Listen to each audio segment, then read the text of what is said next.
몇 번이나 말씀 전하게 될지 모르겠는데, 오늘은 그 도를 따르는 사람, 그 도를 따르는 사람이란 제목으로 사도행전 71번째 말씀 전해드리도록 합니다. 톨스토이 작품 가운데 인간은 무엇으로 사는가 라는 소설이 있죠.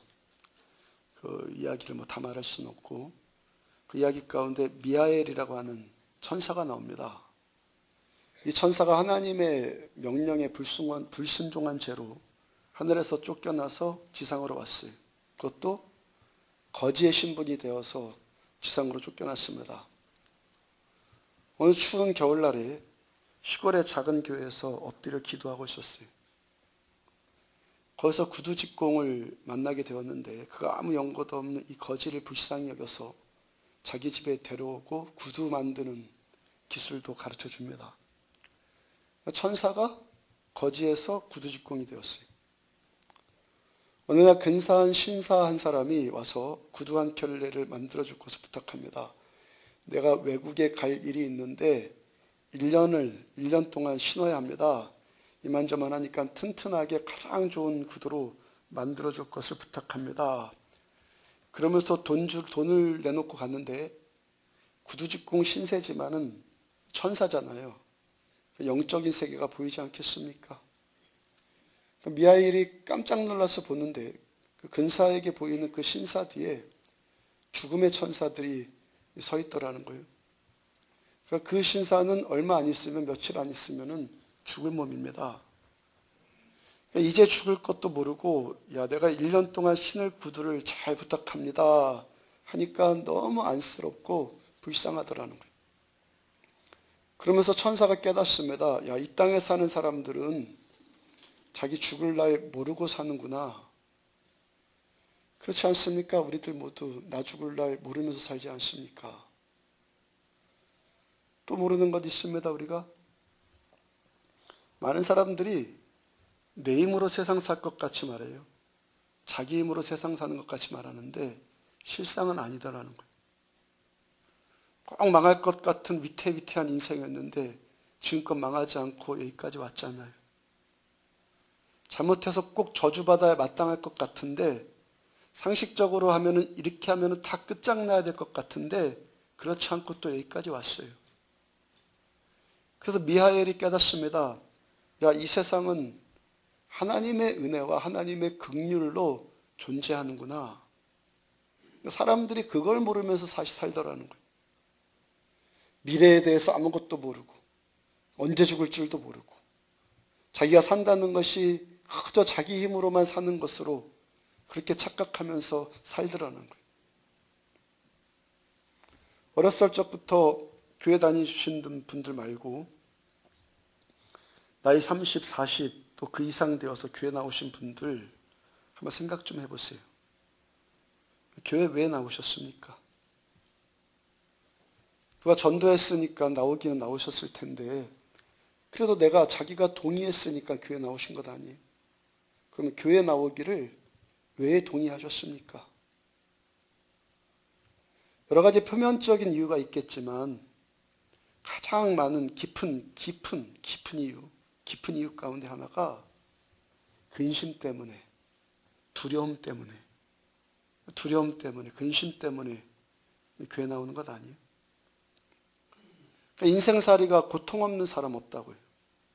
근데 그 고통 자체보다 더 고통스러운 것이 뭐냐면은 고통이 주는 두려움이에요. 아프면은 아프기만 하면 될 텐데, 야, 이게 무슨 큰 병 아닐까? 이러다가 죽는 것 아닐까? 경제적으로 어려우면은 경제적으로 어렵기만 하면 될 텐데, 야, 이러다가 망하는 것 아닐까? 영영 일어서지 못하는 것 아닐까? 현대인들의 고충을 대변하는 말도요, 우울증, 스트레스, 이런 말이 현대인들을 대변하는 말이잖아요. 그러니까 우울증, 스트레스 그 원인도요, 두려움이나 걱정, 근심이더라는 거예요. 그럼 여러분들 왜 두렵습니까? 왜 두렵죠? 왜 두려워요? 모르니까. 또 모르니까 믿음도 안 생겨요. 그래서 아는 것이 너무너무 중요한 거예요. 아는 것만큼 믿음도 생기는 거예요. 믿음이 없으니까, 믿음이 없이 사니까 맨날 두려울 수밖에 없어요. 그리고 마찬가지 아닙니까? 제가 대학 졸업할 즈음에 사회 나가서 뭐라고 먹고 살지 두렵지 않았겠어요? 신대원 또 그러다 부르심 받아갖고 처음 입학했을 때 뭐 제가 목회나 뭐 제대로 하려는가 두렵지 않았겠어요? 개척하려고 하니까 야 개척해서 어려움 많다던데 두렵지 않겠어요? 어떤 분은 창업을 놓고 준비하고 있는데 두려움이 있지 않겠어요? 왜 두려운 거예요? 왜 두려워요? 다 나중에 어떻게 될지 모르기 때문에 두려운 거 아니에요? 이거 돼갖고 잘 될까? 모르기 때문에 두렵잖아요. 근데 근대 철학자들이 흔히 말하는 것이 현대의 문제는, 오늘날의 문제는 불확실성이다. 미래에 대한 불확실성이 현대의 문제이다 말이에요. 여러분들 그 말도요, 웃기는 말 아니에요? 현대의 문제는 미래에 대한 불확실성이다. 말 자체는 참 그럴듯해요. 그런데요, 언제 미래가 확실한 역사가 언제 있었어요? 역사 가운데, 지금껏 역사 가운데 미래가 확실한 적이 있었습니까? 새삼스럽게 꼭 그것이 오늘에 와갖고 불확실한 미래가 문제인 것처럼 말하는데 도대체 역사적으로 그 어느 때가 미래를 확신할 수 있었던 때가 있었느냐고요. 역사는 원래 그래요. 결국 뭐예요? 인간살이가 그렇다는 거예요. 인간살이가. 누구도 미래를 알 수 있는 사람 없어요. 우리는 모두 다요. 우리는 어차피 불확실한 세상 가운데 지금 살고 있는 거예요. 우리가 어떻게 살면 됩니까? 내가 알 수 있는 것까지만 확신하면 돼요.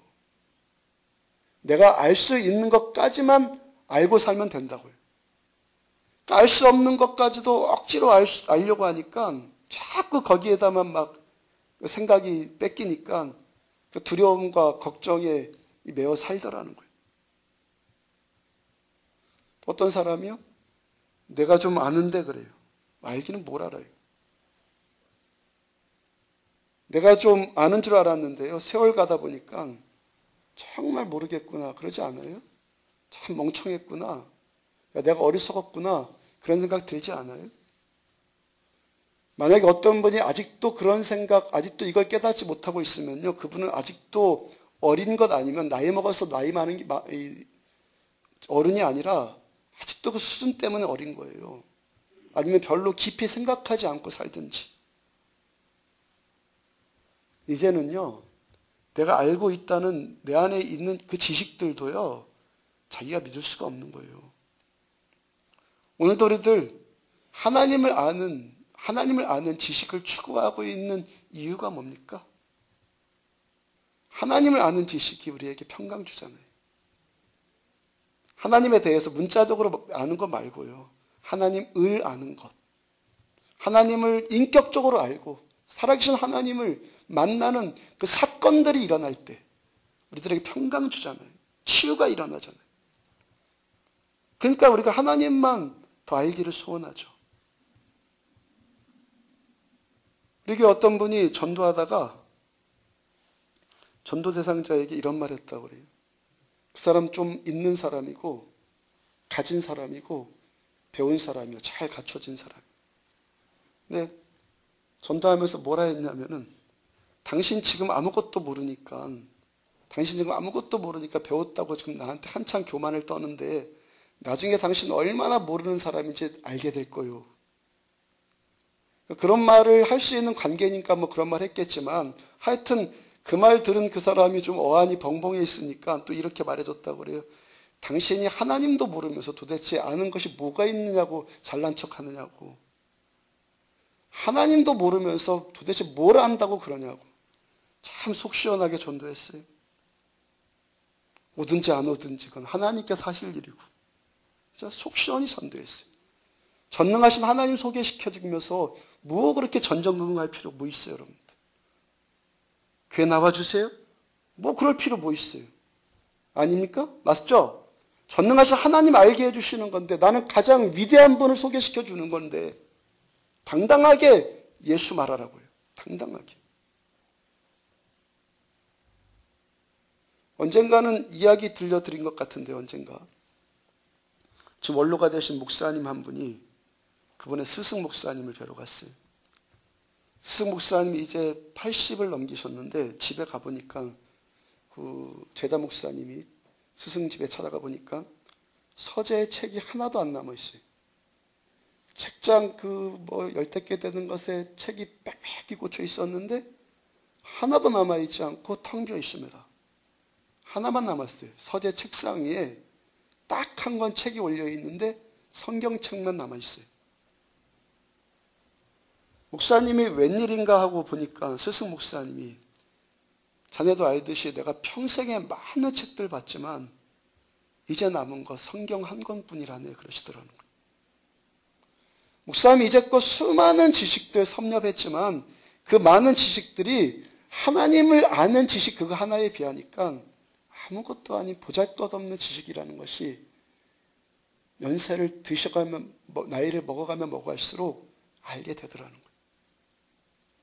하나님을 아는 이 지식만이 천국을 준비한 그 길에 유일하게 평강을 주고 안심을 주는 지식이더라는 거예요. 또 한 가지 우리가 두려움 느끼는 것이요. 이제는 자기 능력도 믿을 수 없다는 것을 알아가기 때문에 사람들이 자기 능력으로 산다고 착각하고 산다고 그랬죠. 그걸 나이 들어가면서 알아가요. 전에는 하면 된다 그랬어요. 할 수 있다 그랬어요. 근데 점점 할 수 없는 것들이 많아지거든요. 돈이 내 마음대로 되든가요? 건강이 내 마음대로 되든가요? 내 자식 내 마음대로 되든가요? 그럼 나는 자신은 어때요? 자기가 내 마음대로 되든가요? 말 들어도 안 되고 알아도 공부해도 안 되고 그거 듣고 하려고 해도 또 됩니까? 또 안 돼요. 작심삼일이에요. 나 하나도 내가 어떻게 할 수 없는 의지 박약 이걸 느껴요. 사도 베드로께서 예수님 앞에서 호언장담합니다. 십자가 지시기 전에 예수님께서 너희가 나를 다 버릴 것이다 주께서 말씀하십니다. 베드로 사도 뭐라 합니까?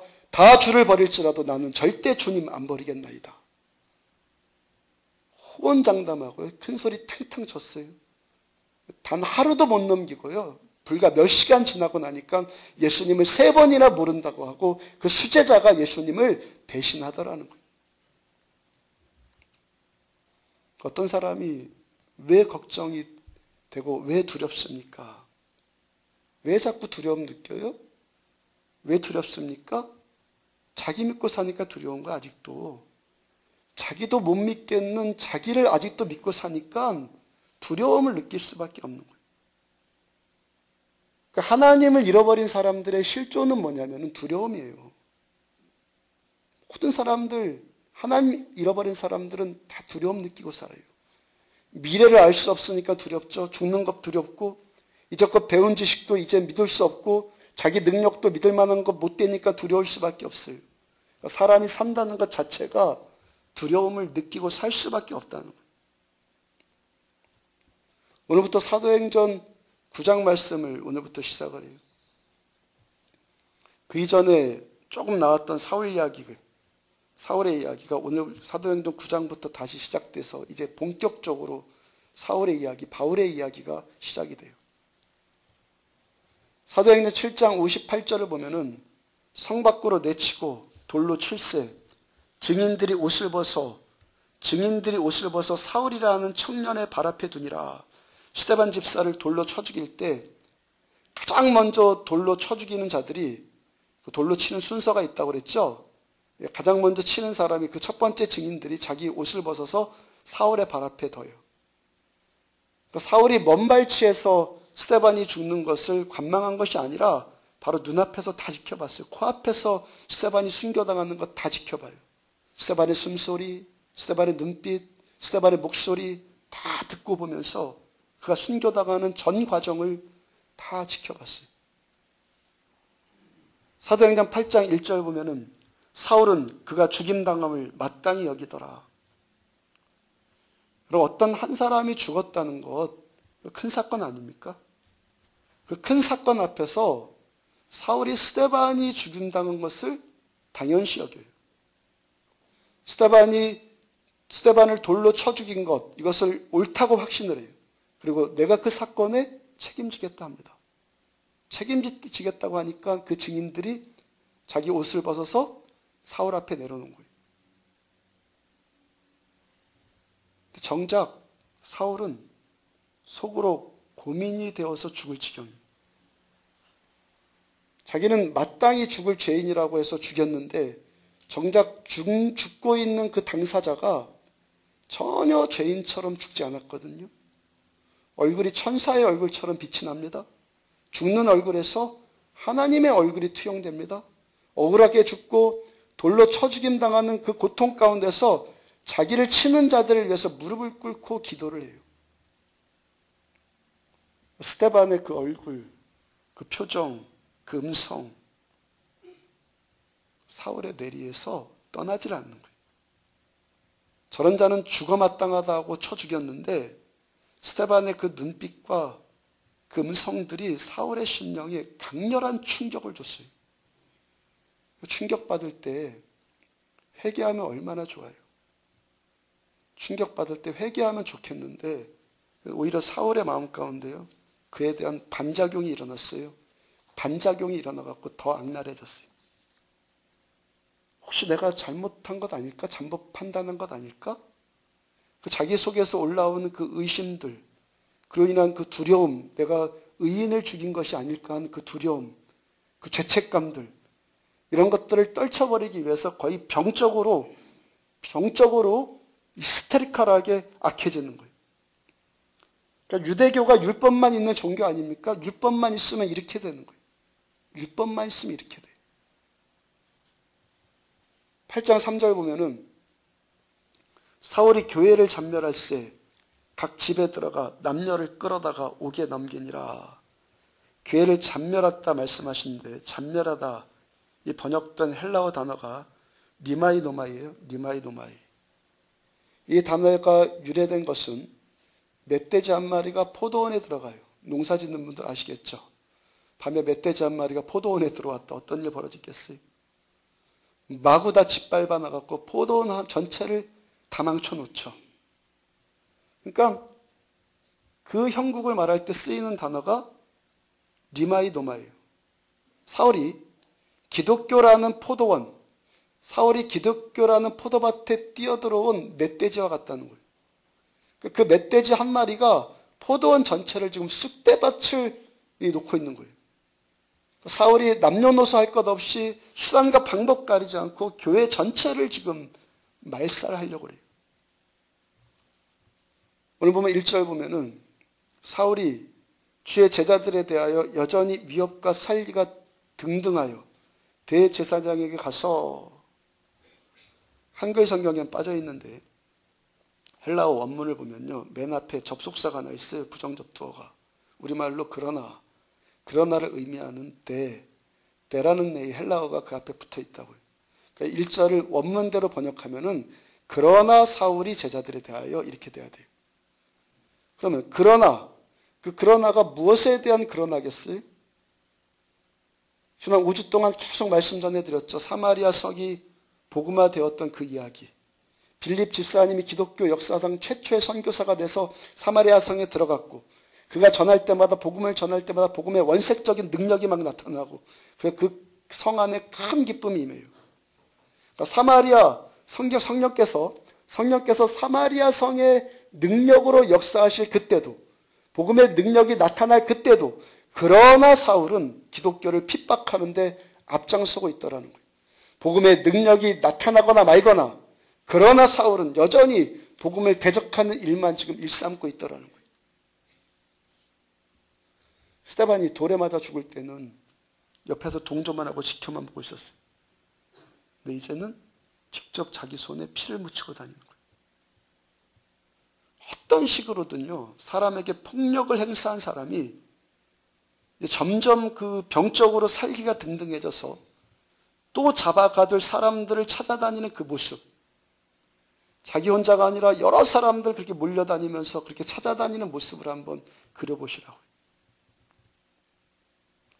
2절을 보면은 다메섹 여러 회당에 가져갈 공문을 청하니 이는 만일 그 도를 따르는 사람을 만나면 남녀를 막론하고 결박하여 예루살렘으로 잡아오려 함이라. 다메섹은 다마쿠스라고 그래요. 현재 사마리아의 수도예요. 다마스쿠스. 오늘 본문의 당시 2000년 전에 이 당시요. 다메섹이 로마 제국에 속해 있을 때 그 다메섹에 약 4만 명의 유대인들이 있었고 유대인들이 하나님께 제사 드리는 회당이 30여 개 정도가 있었다고 그래요. 그러니까 그 사마리아 그 성에 다메섹에 이미 빌립 지서가 들어갔죠. 빌립 지서가 복음을 전했고 또 유대인들의 핍박을 피해서 흩어진 유대인들이 사마리아 성에 기독교인들이 사마리아 성에 많이 들어갔어요. 그럼 거기 원래 상주에 있었던 4만여 명의 유대교 신자들 그들에게 계속해서 복음이 들어가고 그들이 기독교로 개종되는 일들이 지금 계속해서 일어나고 있지 않겠습니까? 사울이 그 일을 막으려고 사마리아 성이 난리 났다고 하니까 복음으로 그 일을 막으려고 그 성령의 불 끌려고 기독교인들 다 박멸하기 위해서 다메섹을 향해서 지금 달려가고 있는 거예요. 예루살렘에서 다메섹까지의 거리가 213km쯤이에요. 213km. 서울에서 강릉까지의 거리가 대략 몇이라고 그래요? 228km쯤이라고 그러죠. 그러니까 15km 보다는 15km. 서울에서 강릉까지 걸어가는 거예요. 그 거리를 도보로 간다면요. 자다가 가고 그래가지고 일주일, 열흘은요. 계속 가야 되잖아요. 사람 살리기 위해서 좋은 일 하기 위해서 일주일 가면은 얼마나 좋겠어요. 사람 살리러 가라고 해도 일주일 걸어가라면 누가 걸어가겠어요. 이 사람은요. 죽이기 위해서 가요. 죽이기 위해서. 병적으로 지금 살기 등등한 사람이 대제사장의 공문까지 받아가지고 기독교인들을 지금 짓밟고 다니는 거예요. 그때 당시 신자들의 삶이 어떠했겠습니까? 예배드리면서 우리는 은혜 받고 감사하고 마음껏 노래하고 찬양하는데 소리 낼 수 있었겠습니까? 예배드리면서 어떤 두려움, 어떤 고통 그런 것들에 붙들려 가지고 그들이 예수를 믿었겠어요. 오늘 보면 1절을 보면은 사울이 주의 제자들에 대하여 제자라는 말 그대로 가르침 받는 사람. 2절 중간을 다시 보면 이는 만일 그 도를 따르는 사람을 만나면 1절에서는 제자라고 말했고 제자와 같은 말로 2절에서는 뭐라고 그랬어요? 그 도를 따르는 사람. 성경이 말하는 제자. 어떤 사람 말합니까? 제자는 스승의 가르침을 받는 사람인데 스승이 갖고 있는 지식만 습득하는 사람을 제자라고 하지 않는다는 거예요. 성경에서.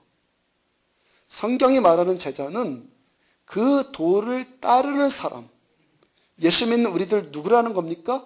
그 도를 따르는 사람이 신자라는 거예요. 그리고 그 도를 말할 때 그 도가 헬라어로 호도스입니다. 헬라어로 호도스인데 우리말로 길을 말하는 거 길. 그러니까 직역하면 그 길을 따르는 사람. 그 길을 따르는 사람. 어떤 길? 요한복음 14장 6절. 예수께서 이르시되 내가 곧 길이요 진리요 생명이니 나로 말미암지 않고는 아버지께로 올 자가 없느니라. 예수님이 우리들의 길, 예수님이 내가 가야 할 그 길 자체, 예수님이 우리들의 도이시고 예수님이 우리들의 스승이신 줄로 믿으시기 바랍니다. 성경이 말하는 제자는 예수님이 가르친 몇 가지 그런 지식, 그건 몇 가지 습득한 사람을 제자다 말하지 않아요. 여러분, 우리가 예수님의 제자가 된다. 오늘도 신자가 되었다. 성도가 되었다. 그게 무슨 말입니까? 성경 지식 몇 가지 터득하고 종교적인 일들 몇 가지 습득하고 그것이 제자가 아니라 오늘도 예수님 자체를 따르는 사람을 제자라고 하는 거예요. 예수님이 나의 길, 예수님이 나의 도, 예수님이 나의 스승, 예수님 나의 흔들 수 있는 깃발, 나의 표대, 나의 목적 자체가 예수님이에요.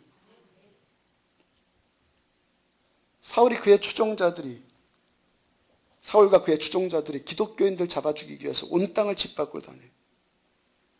초대교회 신자들, 그 고통, 그 두려움, 스데반 쳐 죽였는데 누구를 또 못 죽이겠어요? 한 사람 죽여놨는데 누구를 또 못 죽이겠어요? 예수님 죽여놨는데 누구를 못 죽이겠어요? 그 고통, 그 두려움, 그 걱정, 근심, 이들이 어떻게 이겨냅니까? 우리 안에 있는 두려움, 우리가 어떻게 이겨냅니까? 내가 곧 길이요 진리요 생명이니 그 전구절, 그 말씀 그 전구절, 요한복음 14장 1절, 너희는 마음에 근심하지 말라. 하나님을 믿으니 또 나를 믿으라. 그 다음 14장 6절에서 내가 곧 길이요 진리요 생명이니, 우리들의 삶의 고통의 문제들, 그로 인한 두려움의 문제들, 오직 어디서만 해답을 찾습니까? 돈에서요? 건강에서요? 내 남편에게서요? 내 자식에게서요? 길이요 진리요 생명이신 예수님 따라갈 때 우리 안에 있는 이 두려움의 본질들이 우리 안에서 묶이고 물러나는 거예요. 두려움이.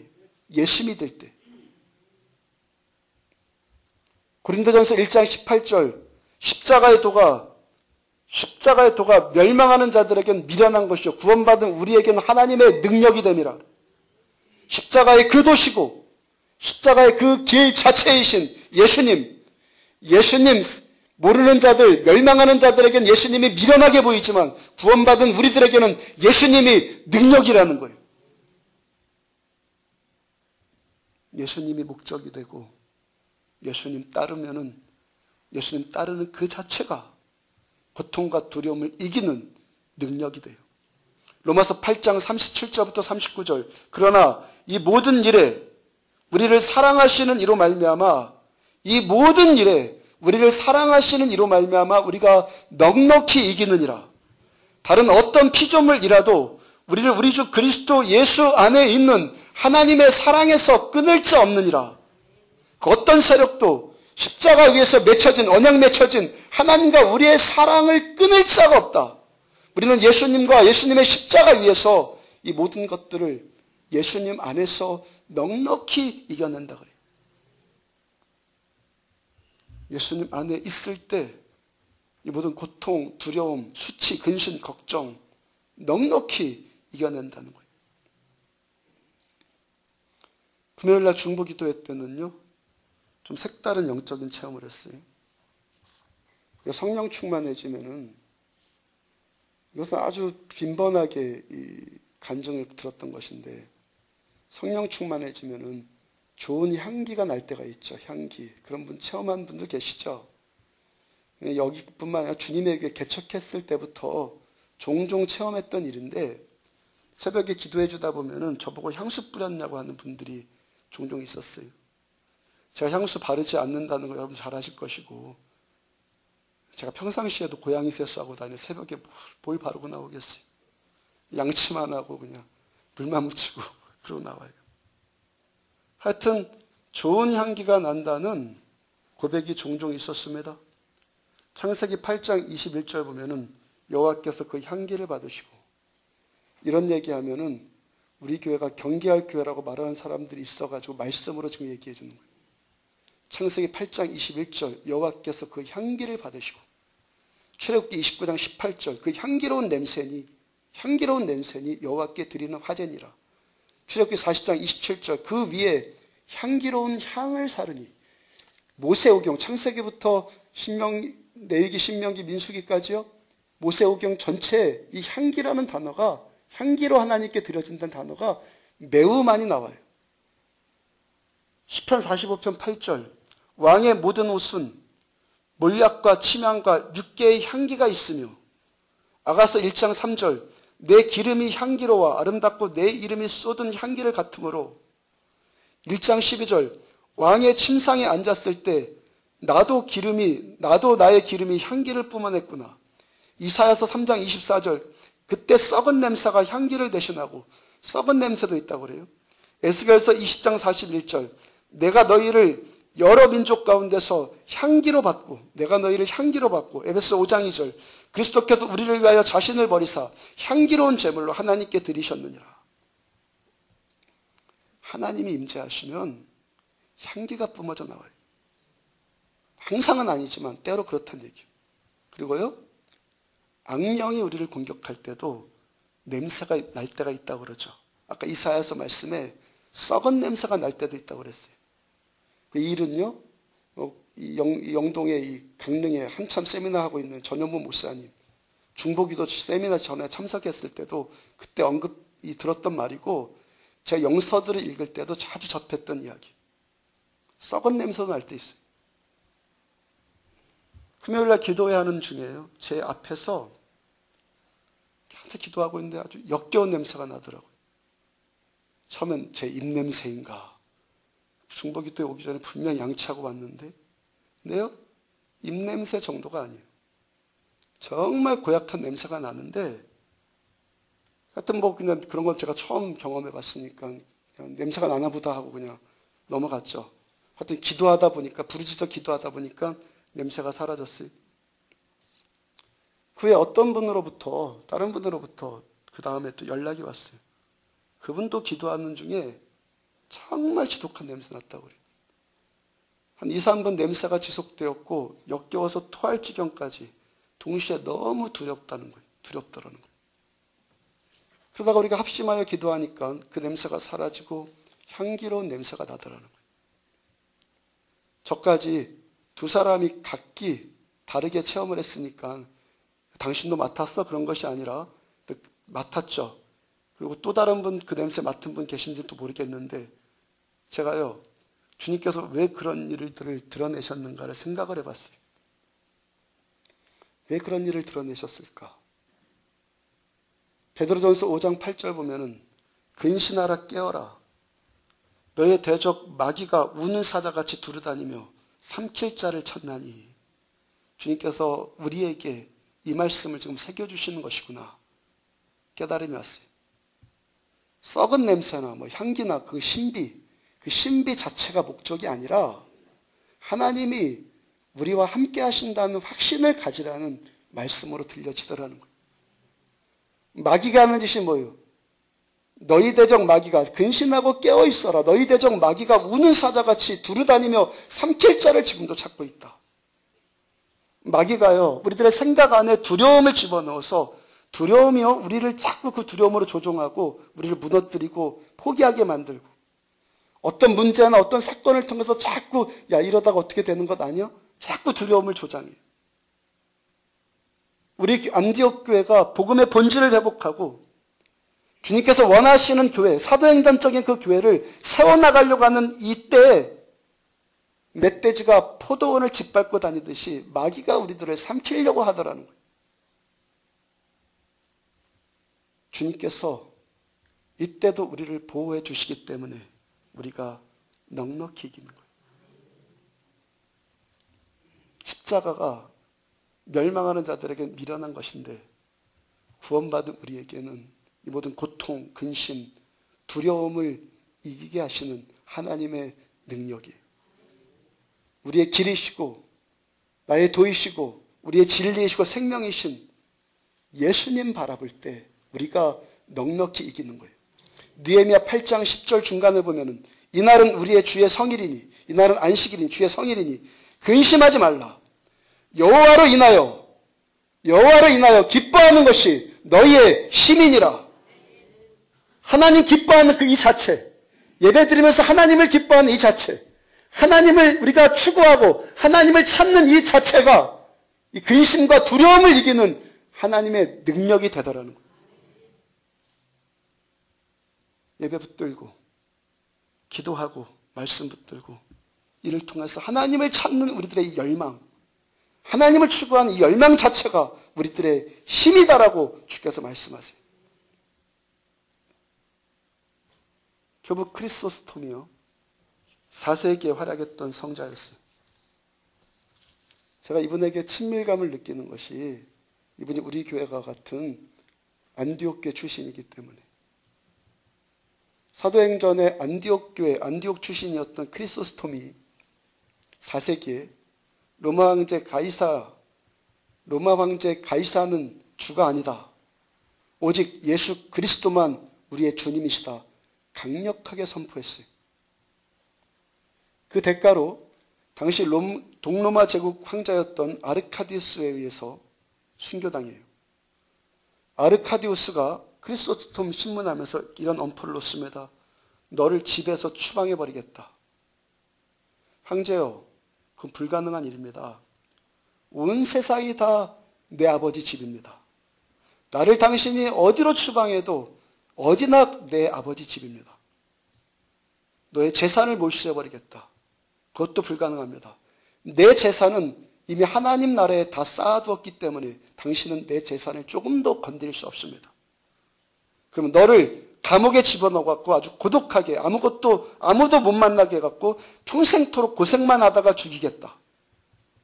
그것도 불가능합니다. 예수님께서 나의 영원한 친구가 되어주셔서 항상 나와 함께 계실 것이기 때문입니다.